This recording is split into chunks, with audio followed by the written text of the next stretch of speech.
Hey there, this is your girl Candace Duff coming at you all the way live from sunny South Florida. Actually, it's not so sunny because it's nighttime. So I hope the lighting's good. Can you believe it's week 4 of the Three Rivers Challenge? I can't believe it. Anyway, it's now week 4, and by week 4, you're running out of stuff, you're making substitutions, you're getting sick and tired of what you're cooking, you're wondering when you can shop again, and I mean, that's certainly me. I don't know about anybody else, so we'll have to see. But I was tired. I was tired of, eating like chilies and soups and stews. So I decided to do something slightly different. This week, my body was craving vegetables. So I went ahead and made myself this big old stir fry. And I used ground chicken, the ground chicken I had in the refrigerator. I used that to make a stir fry. And I also made like a tortellini bake, sort of like a lasagna, but not, right, with tortellinis. I had these tortellinis in the refrigerator and I thought, why not? Why not do something like that? So I took my 93.7 ground beef and some cheese that I had in the refrigerator and used it up, and some pasta sauce that I had and some seasonings, and I made myself a tortellini bake. It's sort of like a lasagna, but not. So I did that. And I also had a different breakfast this week. I went sweet instead of savory, but not too sweet because, I don't like, breakfasts that are too sweet. So I did, for the first time ever, I did a sheet pan pancake, basically. A sheet pan high protein pancake. And you'll be able to see like how I like to do my pancakes. I use this Kodiak mix that I had in the cabinet. And I pretty much went ahead and did that. So that's what we have. This video is going to be slightly shorter. I'm trying to make it shorter. I'm trying to edit it down because my videos are kind of long. And it appears that nobody's getting through them. And I want you to see, what I've done or whatever, and for it not to be too long. So without further ado, let's get cooking. All right, so I'm making sheet pan pancakes. And I love the idea of making sheet pan pancakes. This way, I don't have to stand there over the stove, waiting for the pancakes to cook, because who has time for that? I want to get this done. So in here, I have 2 cups of Kodiak pancake mix. You can actually use any kind of pancake mix. Kodiak pancake mix tends to be higher in protein, but if you want to use, another protein pancake mix, a recipe for a protein pancake mix or whatever, you can do that. I happen to have Kodiak protein pancake mix in my stores, and I've had these for a while, and I need to use them up. So I'm doing that. I just put in here 2 teaspoons of cinnamon, my favorite Ceylon cinnamon, which is the only real cinnamon, I'm told. In here, I have 6 eggs, and I have a cup of Greek yogurt. And I'm just over here mixing up the eggs and the Greek yogurt. Now, when I get done with these pancakes, each serving is going to be 31 grams of protein and like 300 and something calories. Let me see exactly. 367 calories, 31 grams of protein, 29 carbs, very balanced. Yeah. And I put in here 2 teaspoons of palm sugar. The recipe calls for, actually I can put in a third one. The recipe calls for 2 tablespoons of sugar.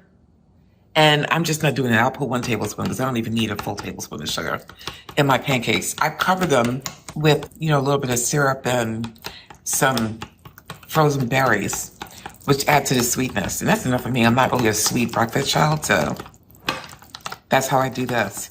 Okay, so you see here I mixed in the yogurt. And it's amazing how the consistency changes. All right, so I'm putting the yogurt. Oh, wait. Let me do this first. Let me put in my final teaspoon of the sugar.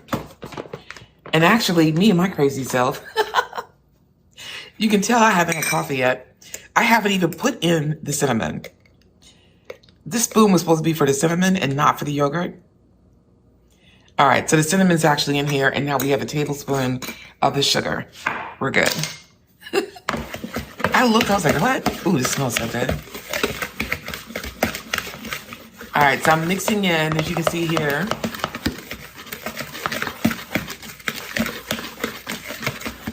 the pancake mix the sugar and the cinnamon with my Danish dough whisk. Now you're supposed to put the wet ingredients into the dry ingredients, so I'm gonna go ahead and do that.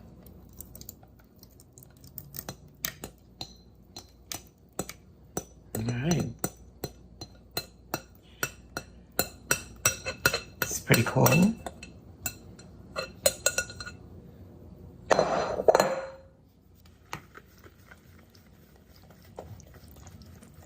And now I'm mixing in the wet ingredients and the dry ingredients.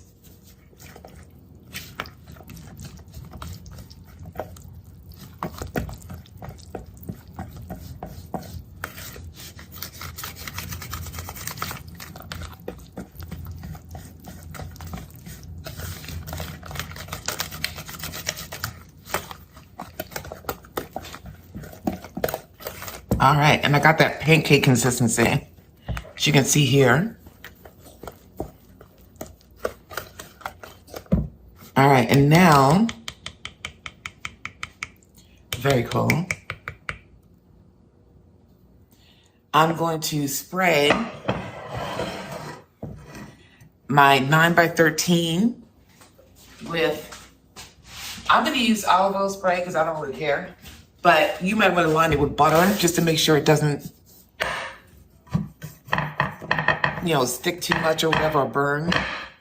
If you care about what it tastes like. Or maybe use some coconut oil. That would have been better, actually. I should have used the coconut oil. But here we have the pan greased. I have my oven, you heard it in the background, coming up to temp.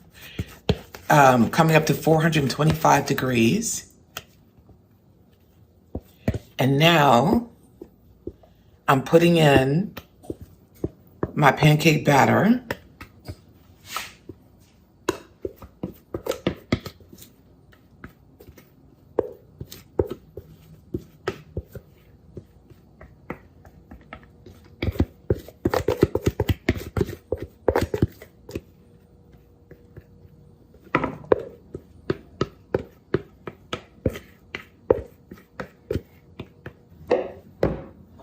All right, and I'm smoothing it out.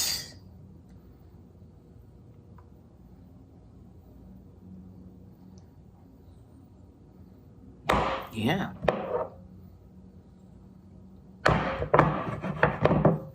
All right, so it's smoothed out. And I'm gonna go ahead and bake this in the oven for 10 to 12 minutes. Oh. All right, or just until golden brown. And when the toothpick comes out and it's okay, it'll be perfect. So here we have pan pancakes. So I'm gonna go ahead and put this bad boy in the oven for 10 to 12 minutes and bring you back when it's done, okay? All right, so while that's cooking, I'm gonna make my topping for my pancakes that I like to make. And what I like to do is to take some frozen blueberries and knead them in the microwave. I know, I should have a better way to say that. Until they get kind of soupy or whatever. And then I add a little tiny bit of maple syrup to pour over my pancakes. So I'm gonna go ahead and put these in the microwave. All right, so let's see. Ooh.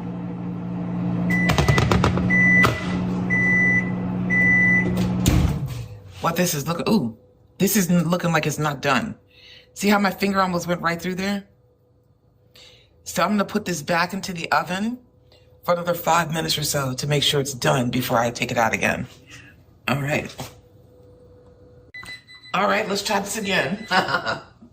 As you can hear, the timer is going off again. Let's hope I didn't overcook this stuff. It smells really good though. It smells like cinnamon sugar. All right, so that looks like it's more set. Oh yeah. Yeah, this looks like, it feels like it's cooked. And you know it's cooked when your fork comes out relatively clean. I don't have the patience to put it back in there. Technically, I guess it's not all that clean, but whatever. So I'm gonna let it cool off for a while. And then I'm gonna cut into it into 6 slices and take myself a slice and fix it up the way I like to eat it. In the meantime, I'm gonna enjoy my coffee. Okay, I really don't have that much patience, so I came back here to see what I could do in terms of cutting this up. And what I'm going to do is cut it down the center.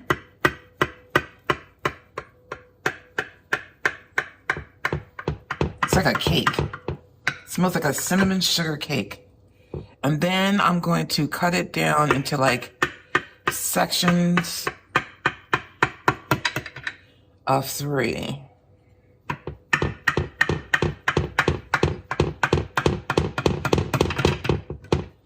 And then, because this is not my first rodeo in life, I'm going to take my spatula and kind of hem around the edges. And I can already feel like this is going to be an issue. Hemming around the edges. Now, mind you, this is my first time doing a sheet pan pancake. And it's certainly my first time doing it with this Kodiak mix. So, and I can already feel there's going to be an issue on the edges. But I'm doing what I can to mitigate that.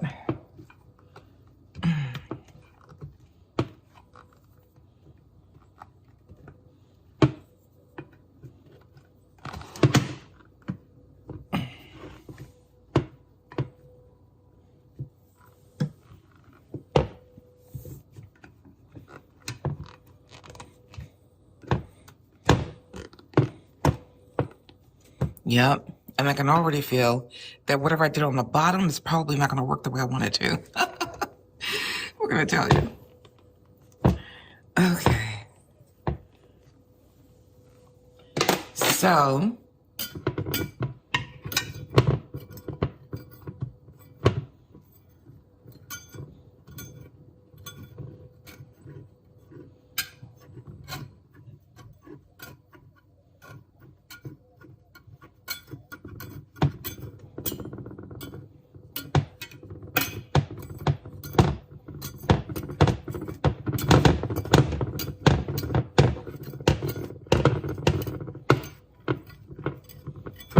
so now let us try something.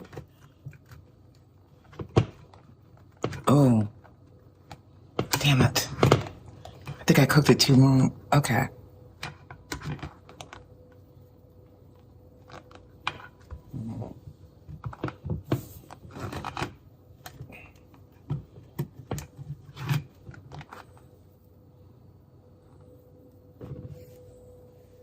Huh. All right.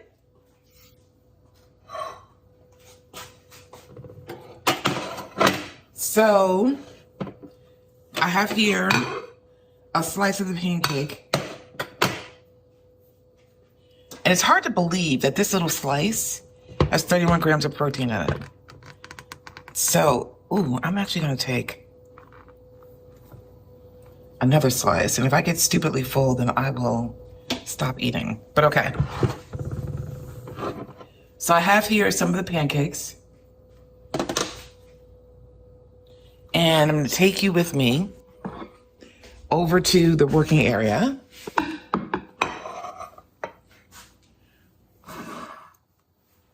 Where I'm going to work on fixing it up the way I like to have it fixed up. So I've nuked these for like a minute and a half. I poured off some of the water because remember, these were frozen. And now I'm going to put in 2 tablespoons of real maple syrup. And I'm going to nuke these for like 30 seconds more, maybe a minute more. And then I'm going to pour them over my pancake.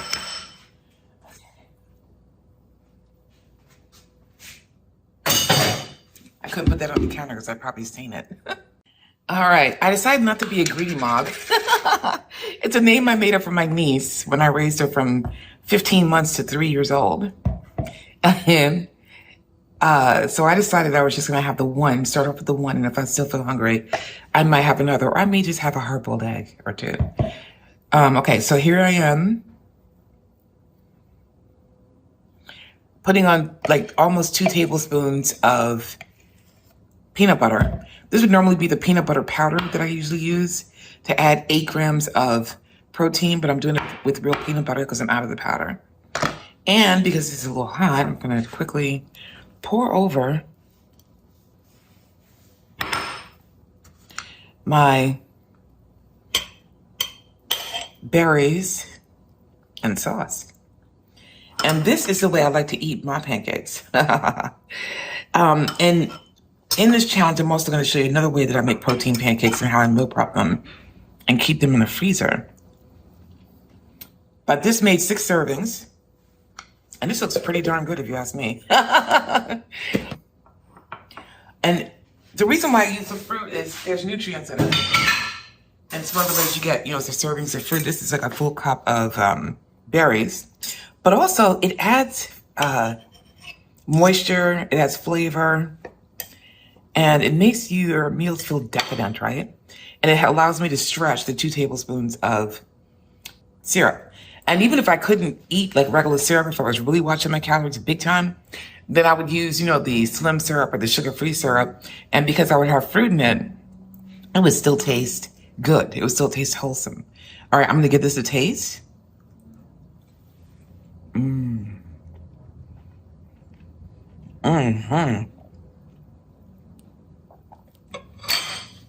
don't have to tell you how good that is. That is just, so good.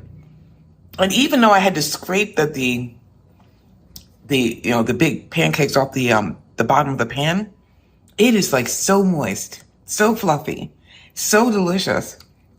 And with this topping, oh my goodness. You have got to try this. I'm going to go enjoy the heck out of my breakfast and finish drinking my coffee. And then I'll come back to you with another dish. All right. All right, so we're making 2 dishes today. One of them is going to be sort of a tortellini bake. And here I am browning up the meat, the beef that's going to go in there. So basically I'm browning up the beef. This is 93% lean beef. And what I'm doing is I put in some adobo as my initial seasoning just for now. In here, there are additional seasonings that are going to go in here as soon as the meat browns. But for right now, I'm just browning up the beef that's going to go into the bake. And here I am breaking up the meat a little bit. All right, and now in this pot, I have ground chicken, and this is actually going to be, whoops, I didn't mean to use this one. This is actually going to be, thank God I'm still cooking, in a Asian type dish. So this is very lean, like very lean ground chicken. This is from Springer Mountain Farm. And I like to get these at Publix when they go on sale, like for buy one, get one. And I like to use coupons with them because that makes them even cheaper. But even when they're on regular sale, if it's not buy one, get one, they're like $3.99. And you can get coupons from the vendor for use at Publix and other places that take off $1.50 from each pack of these. So, and it's very lean. And Springer Mountain Farms has good quality meat, so I like using them. Now this is me trying very inefficiently using the spatula, which I'm no longer going to use, to break up the meat.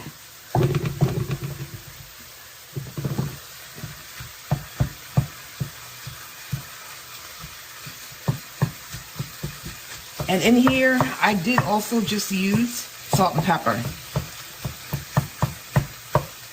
Alright, so this is breaking up. Now, I'm going to take this meat out. But let me think. In one of these, I think I was supposed to put some garlic. Yeah, in the beef, I'm supposed to put some garlic. So, let me grab that. For some reason, I can never find the garlic when I need it. I'm not going to worry about it. Okay. So I'm going to take this meat out for the chicken because I don't want to overcook it.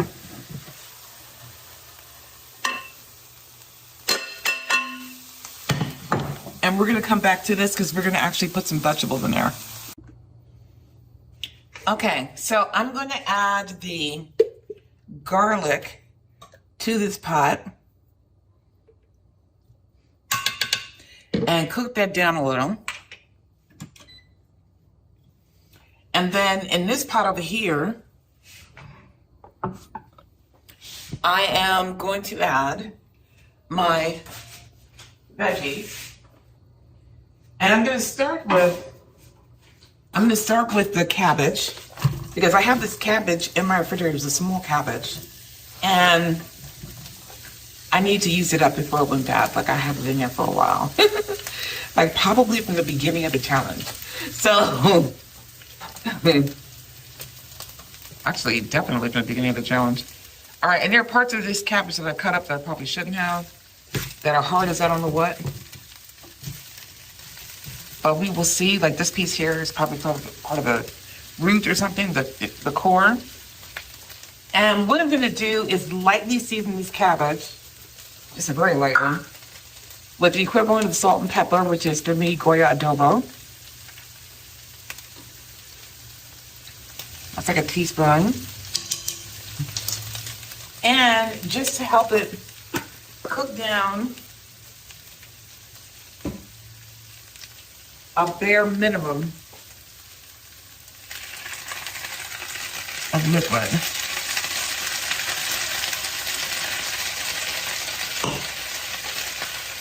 And I'm going to turn it down.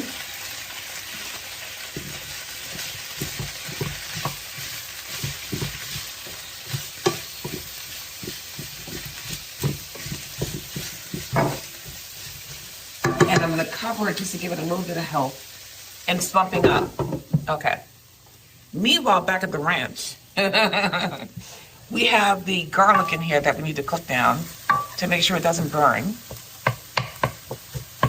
And then we're going to put in, because we do not want this to burn. I already got a little happy with the meat. And then we're going to put in our seasonings. Okay, so in my hand, I have half a teaspoon of garlic powder, 3/4 of a teaspoon of basil, half a teaspoon of parsley. I didn't have oregano, and I do have thyme, but what I decided to do was do like a half a teaspoon of, what do you call it? Italian seasoning.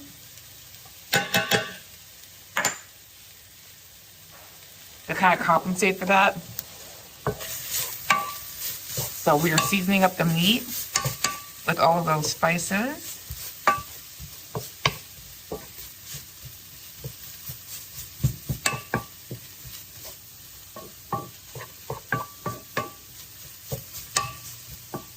And this is going to be part of the sauce, which is the base of the bake that we're going to be doing. All right, and then I'm also supposed to add some red pepper. So I'm putting in a little bit of red pepper here.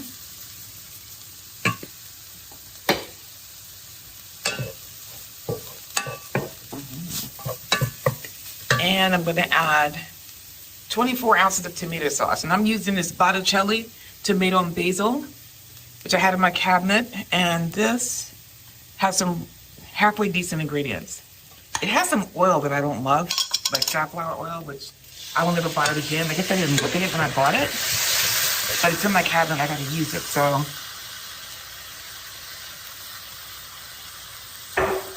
I'll stick with the mids next time, which have cleaner ingredients. And I do have more mids in my cabinet, so I'll be using that in the future. All right, so now we have the meat and the sauce.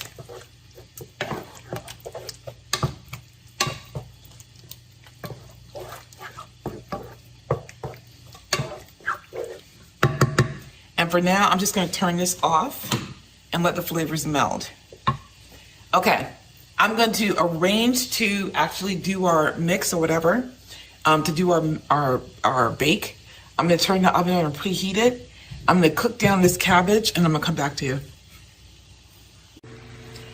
All right, so I decided to use some of my stir-fried vegetables to actually make this stir fry because I'm like, why not? I have them. And my body feels like it needs more vegetables. So what I'm going to do is go ahead and let this slump down a little bit. And then I'm going to pour in the sauce and put the chicken back in here. So, and let that saute a little bit. So we've done that for now. Now, I need to move this pot over here, over to the working area so that we can begin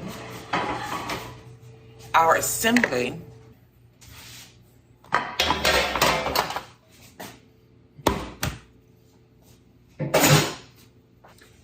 Okay, so we need Parmesan. So here's our bake pot. We need Parmesan. So they say that we should start with a thin layer of the meat sauce, sort of like making a lasagna, which we're doing here. And by the way, the oven is heating up to 350. It's preheating. All right, so here we have like a thin layer of the meat sauce. And I'm just kind of filling in where it looks ridiculously done. All right.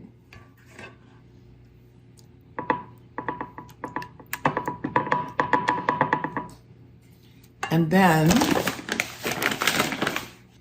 we have this Rana pasta that I had in the fridge. These are tortellinis, and these are like the fresh type, almost fresh, refrigerated type. So we're gonna put a layer of the tortellinis in here. I'm actually thinking I should have made this in a smaller pot, really. It's about 20 ounces of tortellini.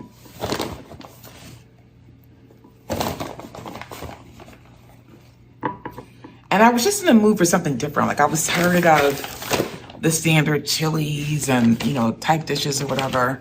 I was a little tired of beans. And I wanted something a little bit different.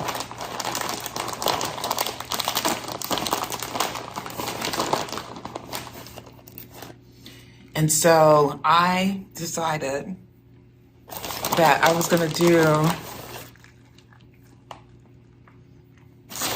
like a Italian type dish to kind of break it up a little bit.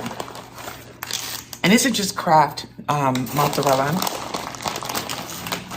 And actually, this is the fat-free mozzarella, which I didn't realize.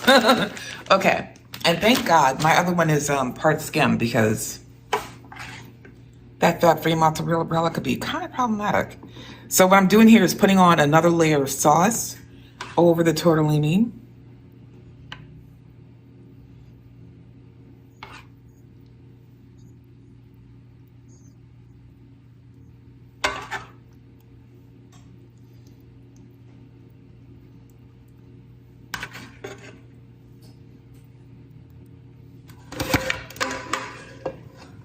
And actually, this is gonna have to be,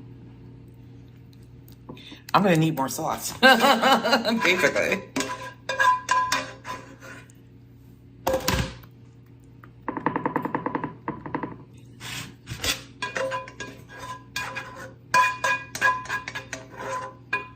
Just scraping off the rest of the sauce here.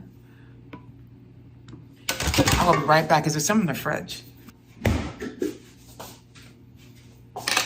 Luckily, I have some of the mids open.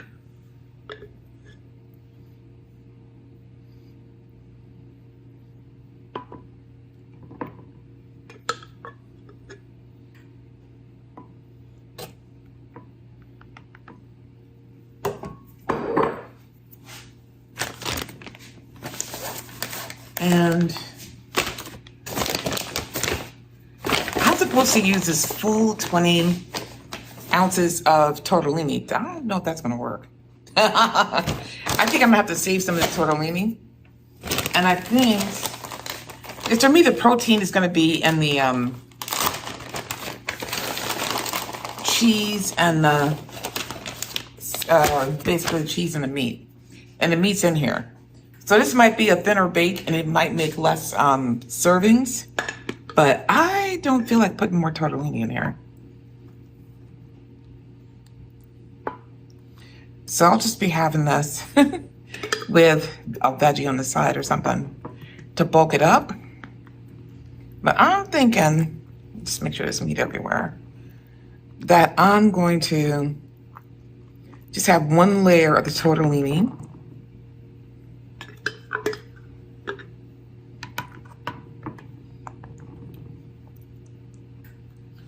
And call it a lifetime. Because one needs patience to make lasagna, and especially without lasagna noodles. Okay. And then I'm going to cover this bad boy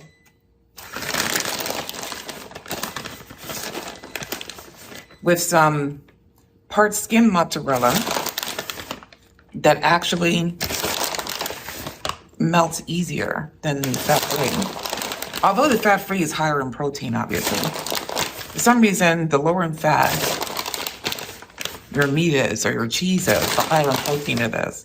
I guess because you get more substance.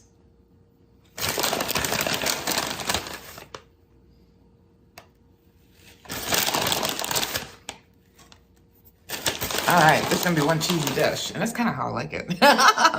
Besides, I'm allowed to buy more cheese. So, okay, and then I'm gonna add the tiniest bit of Parmesan on top. So I'm gonna put this in an oven. I'm supposed to do a half a cup. I'm gonna put this in an oven at 350. I'm gonna cover it with foil, and then it's gonna go in there for a time. Let me see.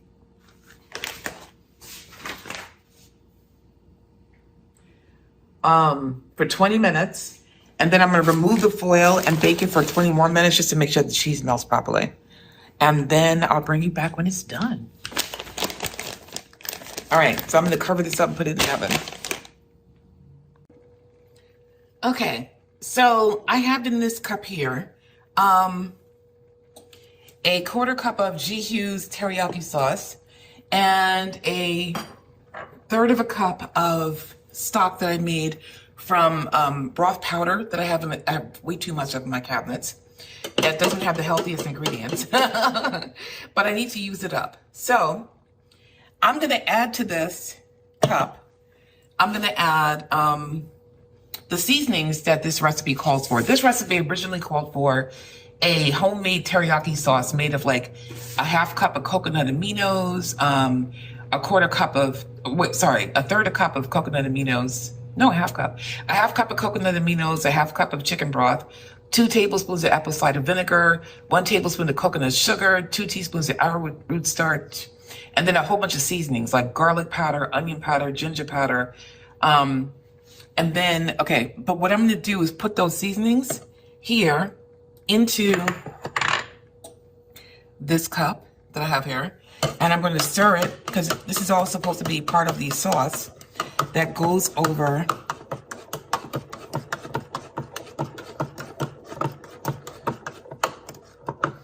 the veggies and the meat.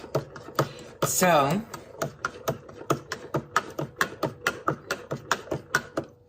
let me just give this a quick taste to make sure it doesn't taste horrible. Because I didn't do a homemade ginger sauce, I'm using the G. Hughes. That's actually really good, since I have it here in my cabinet. So what I'm gonna do is go ahead and put the meat back in here. And I'm gonna get a spoon. And I'm gonna turn the heat back on because I turned it off just to make sure nothing burned, basically. And this requires a little bit more sweetness. Now, I'm not willing to put in sugar. So what I'm gonna do is put in some chili sauce. So give me a second to grab that. So I have here some May whatever sweet chili sauce. I'm just gonna dump some of that in here.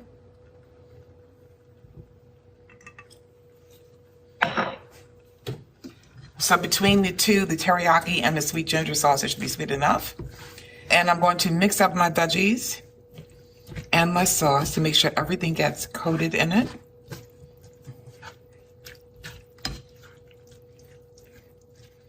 And you can see here, this is a Veggielicious recipe.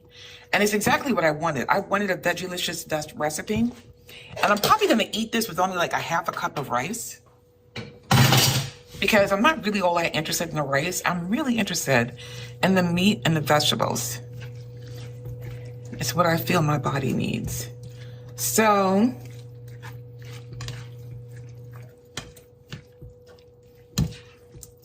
it smells delicious, by the way. And these veggies are still tender crisp. They're not like, totally wilted down, which is a good thing. And I'm going to let this all warm through because the chicken's been out of the warmth for a little bit. And then I'll give it a taste to see if it needs anything else. And then I'll leave it alone. But this here is my stir fry. And it looks and smells delicious to me. All right. So I'll bring you back when it's time to taste. Okay. So because I put so many vegetables in here, this definitely needs a little bit more seasoning. So I'm putting a little bit of soy sauce in here. And this is Kikkoman less sodium soy.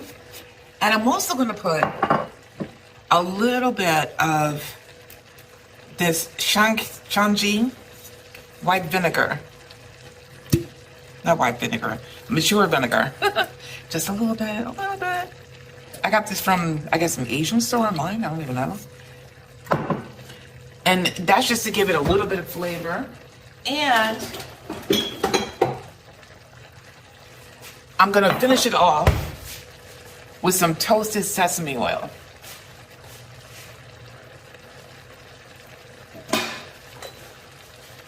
And you're supposed to do that like at the very end of cooking. So let me mix around. If you can smell this, my goodness gracious. All right, and then a little bit more of the sugar-free G Hughes. I'm just putting flavor up in here.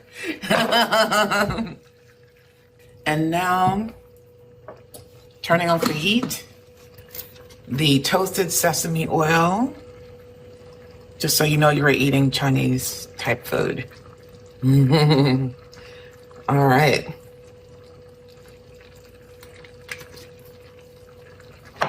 And maybe even a little bit of hot pepper.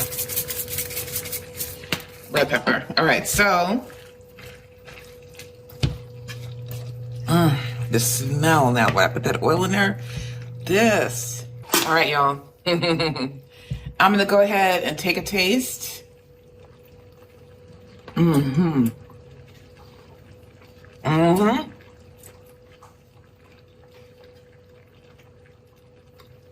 That tastes, I got chicken in the back of my throat.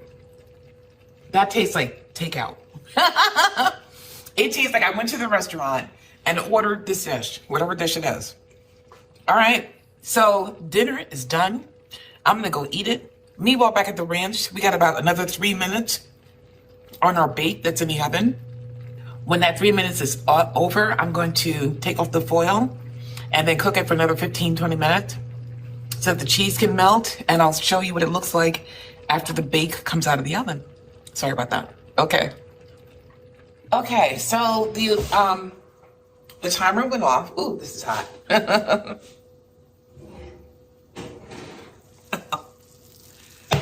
And this is what it looks like. Yep, you can see it. So it looks really good. It's bubbling, so the cheese is bubbling. It's too hot for me to taste right now, but it should be fully cooked. It looks like everything cooked all the way through. And it's been in the oven for about 40 minutes, so I can't imagine that the tortellini's not done. And it didn't burn, so we're good there. So this is what it looks like. And I'm gonna be munching on this all week. Now, there are, how many servings? Beefy, cheesy, and amazing, supposedly. Okay, so there are 6 servings. That makes sense. And so I'm going to divide this up. I'm probably going to have it in a few, like, large containers, maybe 3 or something of, fairly large containers, maybe 2 servings each in each container. Now, this was supposed to have the pound of ground beef, the 3 cloves of garlic, which it does have, all the seasonings, the pinch of the red pepper flakes, the 24 ounces of the marinara sauce. It's supposed to have a full 22-ounce package of frozen cheese tortellini. We didn't put the full package in here. We put about half. So that's going to affect the protein macros, and it's also going to affect the carb macros. If I had put the full package in here, this dish would have been 578 calories per serving with 53 grams of carbs and 42 grams of protein and 22 grams of fat, which is pretty high actually. and it didn't call for fat-free cheese, which half of the cheese that I used was fat-free cheese.